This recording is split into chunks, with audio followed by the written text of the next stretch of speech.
Right lads, how's it going? Welcome back to another video on this channel, and Manchester United are well and truly in the mud still under Ralph Rangnick. Manchester United 0, Wolves 1 at Old Trafford. A brilliant display by Wolves, a brave performance, a disciplined performance, and just an overall brilliant performance from Wolves at Old Trafford. They completely and utterly dominated United, in my personal opinion anyway, and yeah, got the reward with that João Moutinho goal with 8 minutes to go, and yeah, an unbelievable win for Wolves once again in the Premier League.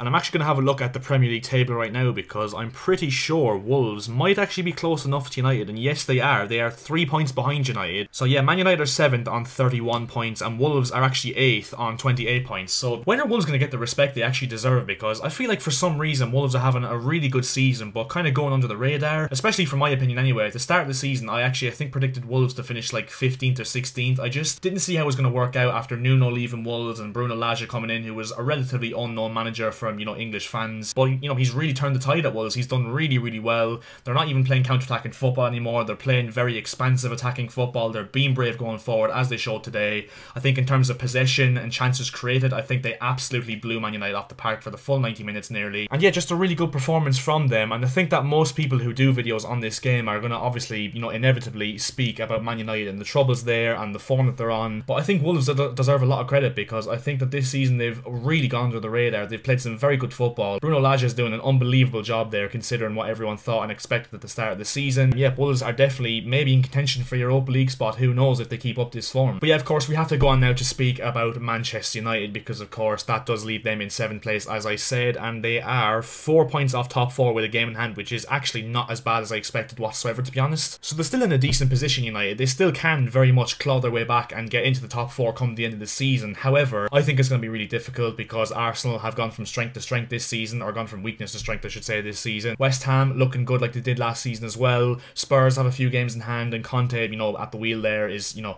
obviously a way better manager than the other teams around them have, so I think that they could be a threat this season for the top 4. And personally, in my opinion, I've said for a few weeks now, ever since really the Newcastle game, and then maybe even a little bit before that, I can't see United getting top 4 this season. I think there's too much wrong with the club at this moment in time. And even though Ronaldo, don't get me wrong, I absolutely love Cristiano Ronaldo, or at least I did, you know, taking away the fact he plays for United, I think that transfer has kind of messed up the dynamic at United for some reason this season. I think that, you know, United last season under Ole Gunnar Solskjaer, they were doing really well. They came 2nd in the Premier League, playing, you know, counter-attacking football, really, wasn't it, against, you know, the big teams especially. They were playing counter-attacking football, and you can't play counter-attacking football with Ronaldo, to be honest. It just can't happen. And that's what I said at the start of the season. Whether Ronaldo, you know, how they would change up the system with Ronaldo in the team, considering the fact they had to change system with Ronaldo in the team. It was as simple as that. But I just think you see with players like Bruno Fernandes, who was unbelievable in his first year and a half for United, Marcus Rashford, who has been a very good player over the years for United, Greenwood looks like a completely different player. He started off the season unbelievably in the first 3 games of the season, then Ronaldo joins and he, you know, just disappears off the face of the earth, really.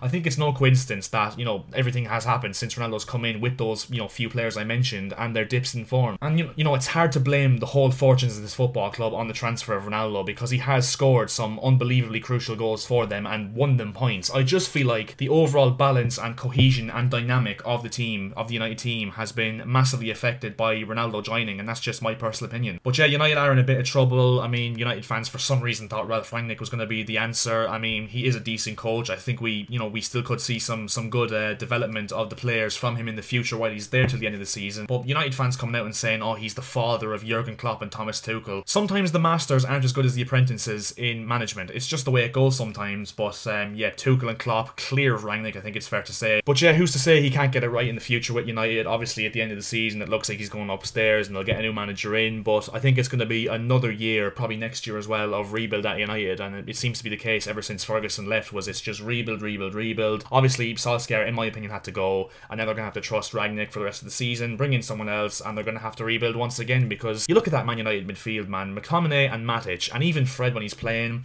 those 3 midfielders, and then you look at Wolves' midfield with Ruben Neves and João Moutinho, the perfect balance balance of, you know, press resistance and just technical ability on the ball. The two of those guys are just unbelievable footballers and, you know, are clear, of Man United's midfield. And I think the midfield battle was won massively by Wolves today, because I thought Neves and Moutinho were both really, really good. And Wolves' defence as well. Wolves have always had a solid defence over the years with Nuno Espirito Santo, and I think one thing that Bruno Lage deserves massive credit for is the fact that he's, you know, inherited this defence that has done so well, and, you know, kept them the way they are in terms of them being solid at the back, and also made it so that they're expansive going forward with the likes of Pedence and Jimenez and Traore, and even Pedro Neto when he comes back. He's been missing the whole season. He's going to feel like a new signing for Wolves next season when he comes back. So yeah, in conclusion, Bruno Lage deserves a lot of credit for what he's doing so far at Wolves this season. I think he's doing a really good job. They are playing some very good football, as I said. They have some very good players, and yeah, just completely bossed United for the 90 minutes today, in my personal opinion. So as for what's next for Manchester United, of course, time will tell. United fans, leave it down in the comment section below your opinions on, you know, the situation at this moment in time, because it is looking